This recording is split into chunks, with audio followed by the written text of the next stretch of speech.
பண்டு விண்ணோர் குளம்வாழப் புரந்து பழனியில் ஓர் தண்டுடன் நின்று விளையாடும் மாண்புடை சற்குரவர் கண்டு தொழுது துதிபாடி நெஞ்சில் கருதும் உண்மை தொண்டு செய்வார்க்கு அவன் வேலும் மயிலும் துணை செய்யுமே என்கிற பழனி வண்ணச்சரபம் தண்டபாணி சுவாமிகளுடைய திருவுருளை போற்றி வணங்கி முருகப்பெருமானுடைய திருவுருளை போற்றுகிற ஒரு நல்ல வாய்ப்பை தந்திருக்கிற மக்கள் தொலைக்காட்சிக்கும் மக்கள் தொலைக்காட்சியினுடைய புத்தம்புது காலை என்கிற நிகழ்ச்சியில் கந்தனும் கவசமும் என்கிற பகுதியில் உங்களையெல்லாம் சந்திப்பதில் மற்றற்ற மகிழ்ச்சி அடைகிறேன். உங்கள் அத்தனை பேருக்கும் இலக்கிய பக்தரின் அன்பார்ந்த வணக்கங்கள்.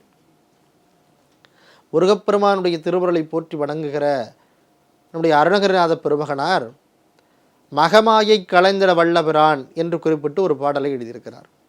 மகமாயை களைந்திட வல்லபிரான் முகமாறும் தொழிந்திலனே அகமாடை மடந்த என அயரும் சகமாயுள் நின்று தயங்குவதே.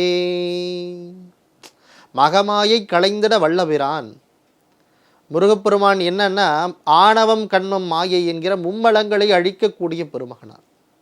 அவன் ஆணவத்தை அழித்தான். யாருடைய ஆணவத்தை? நம்முடைய சூரபத்மனுடைய ஆணவத்தை அடித்தான். ஆணவம் கண்மம் மாயை. மாயைனா அதன் மீது ஏற்படுகிற கண்மூடித்தனமான ஒரு ஆசை. மாயை என்பது விளக்கப்பட வேண்டிய ஒன்று. மகமாயை களைந்திட வல்லபிரான், அவனால் முடியுமா? முருகப்பெருமானால் முடியும். அந்த மாயையை அவனால் அகற்ற முடியும். முகம் ஆறும் ஒழிந்த தொழிந்திலனே, அவனுடைய முகம் ஆறு இருக்கு இல்லையா, ஆறுமே 6 தத்துவங்களை தரக்கூடியதான். நல்ல வினைகளை செய்யக்கூடிய தத்துவங்கள் 6ஐயும் அந்த முகம் நமக்கு காட்டி கொடுக்கிறது. அப்பேற்பட்ட 6 முகங்களோடு இருக்கிற பெருமான், மகமாயையை களைக்க வல்ல பெருமான் நம்முடைய முருகப்பெருமான். அப்படிப்பட்ட முருகப்பெருமான் இருந்துமே கூட என்னால் என்னுடைய மாசையை மாயத்தை அழிக்க முடியவில்லையே என்று முருகப்பெருமானிடத்தில் வேண்டுகிறார். அகமாடை மடந்த என்று அயரும் சகமாயுள் நின்று தயங்குவதே. அகம்மாடை மடந்தையர் என்று அயரும்.